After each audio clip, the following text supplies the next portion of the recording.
Hello everyone, आप सभी को मनोहारी एजुकेशन में स्वागत है। आज की वीडियो में हम लोग बात करने जा रहे हैं analysis of constant temperature process की। ठीक है, यहाँ पे ये कांस्टेंट टेम्परेचर प्रोसेस कैसे होगी ये देख लेते हैं। यहाँ पे हमारे पास पी और वी का डायग्राम है जिस पे हमने एक्सपेंशन और कंप्रेशन दो प्रोसेस दिखा रखी हैं। ठीक है ना, यहाँ पे हम लोग एक्सपेंशन प्रोसेस पे पहले फोकस करेंगे क्योंकि एज इट इज़ सेम होगा, फिर उसका कंप्रेशन बस थोड़ा वर्क डन नेगेटिव हो जाएगा। ठीक है, तो यहाँ पे 1 से 2 जाने पे हमारा जो है एक्सपेंशन प्रोसेस हमने दिखा रखा है। देखो 1 पॉइंट पे हमारा V1 वॉल्यूम और P1 प्रेशर है। ठीक है, और 2 पॉइंट पे हमारा वॉल्यूम V2 है जो बढ़ गया है और प्रेशर P2 है जो घट गया है। ठीक है, इसको यहाँ से ऐसे ध्यान रखना है। अब इसमें हो क्या रहा है, देखो प्रोसेस 1 से 2 is a constant temperature process expansion process as V1 changes to V2 on providing heat to the system. ठीक है, ये एक इस तरीके का सिस्टम है, आपने हीट दी और बिना टेम्परेचर इंक्रीज हुए आपका जो है एक्सपेंशन हो गया। ठीक है, तो ये कैसे एक तरीके से शायद समझ ना आए तो उसको देख लेते हैं। देखो आपके पास सिलेंडर पिस्टन अरेंजमेंट है। ठीक है, आपने उसको यहाँ पे इसके अंदर इसमें गैस है। ठीक है, अब आप क्या करो, नीचे से जैसे इसको आप हीट दे रहे हो, आप हीट देने से पहले ही हल्का से इसको ऊपर मूव करा दो। मूव कराने के बाद जो यहाँ पे ये एक जगह बन जाएगी। ठीक है, ये जब पिस्टन मूव हो जाएगा तो यहाँ पे कुछ एक जगह बन जाएगी इतनी बड़ी, जो कि इसके कांटेक्ट में फिर गैस मॉलिक्यूल्स आएंगे। ठीक है ना, तो वो क्या होगा, वो हीट की वजह से आएंगे। मतलब देखो कैसे होगा, फिर से एक बार देखते हैं इसको।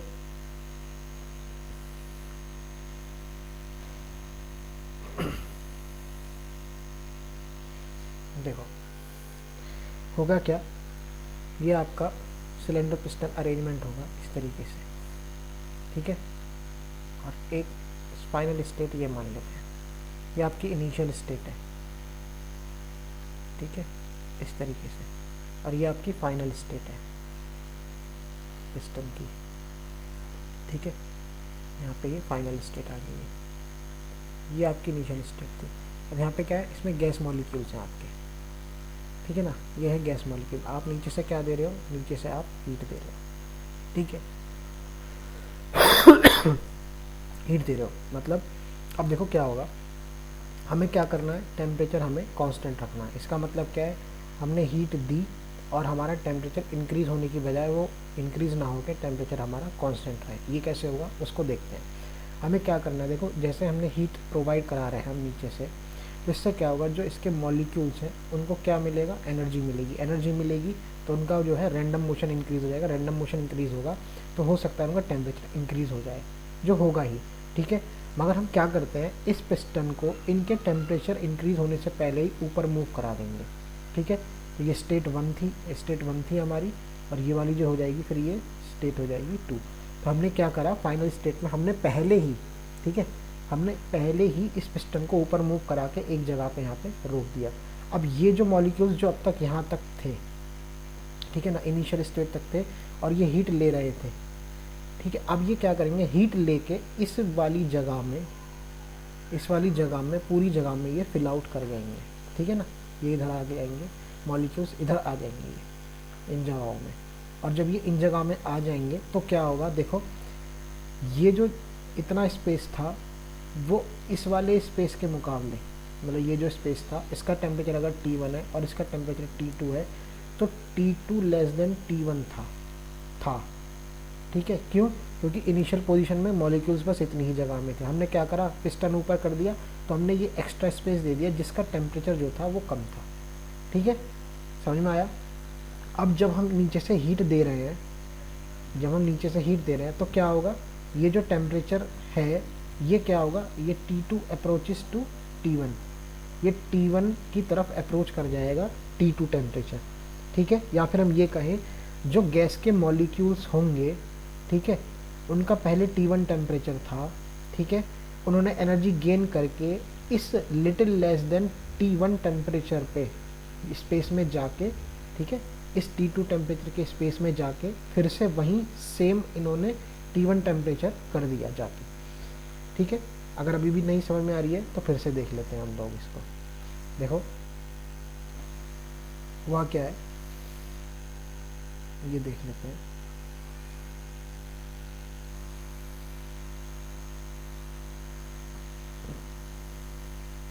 ये आपको समझ में आ जाएगा, इसमें कोई दिक्कत नहीं है, आप इसको थोड़ा ध्यान से देखना। ये हमारा जो है सिलेंडर पिस्टन अरेंजमेंट था। हमने इनिशियल स्टेट हमारी ये थी, मतलब मॉलिक्यूल्स हमारे यहाँ तक थे अभी, ठीक है ना, मॉलिक्यूल्स हमारे यहाँ तक, देखो ये मूव करते रहते हैं हमेशा, T1 टेम्परेचर पे थे ये, इनका T1 टेम्परेचर, मतलब इनके पास कुछ ना कुछ एनर्जी और ये मूव कर रहे हैं रैंडमली। हमने क्या करा, अपना जो सिलेंडर पिस्टन था उस पिस्टन को हमने ऊपर मूव करा दिया और इस पोजीशन पे ले गए।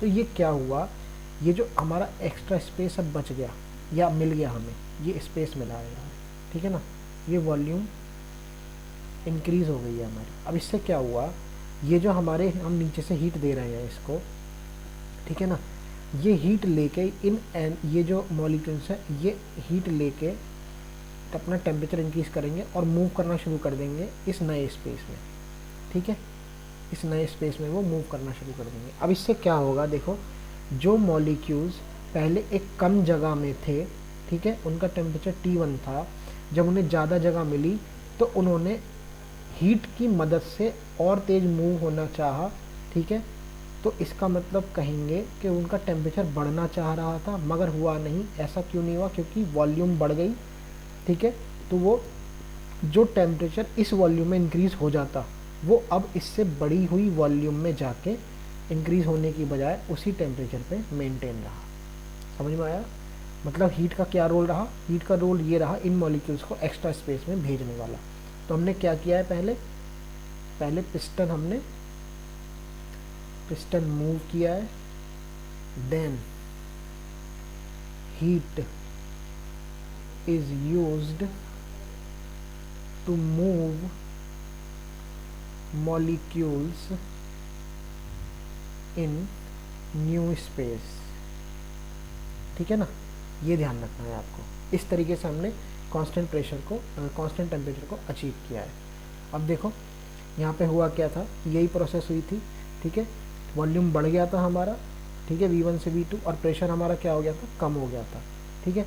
तो इसी तरीके से हमने कंप्रेशन करेंगे। कंप्रेशन में क्या होगा, हम पहले पिस्टन को नीचे मूव करा देंगे, ठीक है, और हम उससे हीट उसके बाद निकाल लेंगे।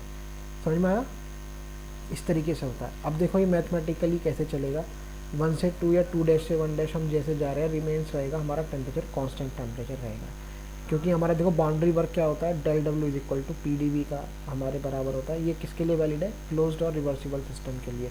अगर हम आइडियल गैस का अजम्पशन ले लेते हैं, PV इक्वल टू MRT हमारी आइडियल गैस इक्वेशन होती है।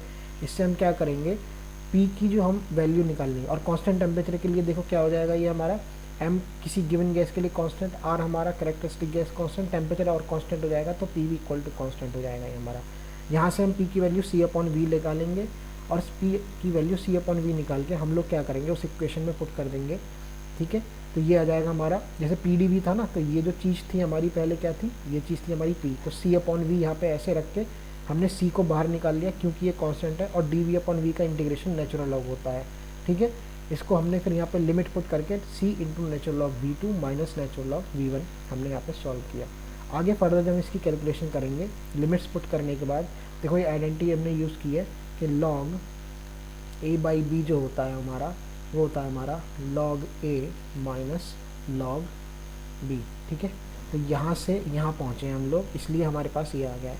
अब देखो C की वैल्यू आपकी क्या हो सकती है, MRT भी हो सकती है, NR/T हो सकती है अगर नंबर ऑफ मोल्स और यूनिवर्सल गैस कांस्टेंट दिया है, या P1 V1 P2 V2 भी हो सकते हैं। तो यहाँ पे ये सब इन सबको यूज़ करके आ सकता है।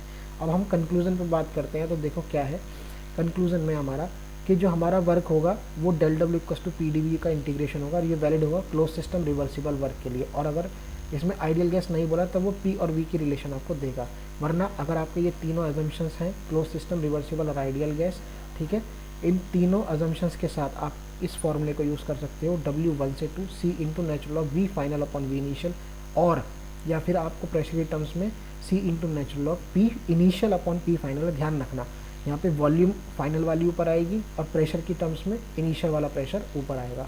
तो इसमें आपको इतना ही ध्यान रखना है कि किस तरीके से आपका एनालिसिस हुई है और फॉर्मूला क्या लगेगा। Thank you for watching this video and stay tuned for the next.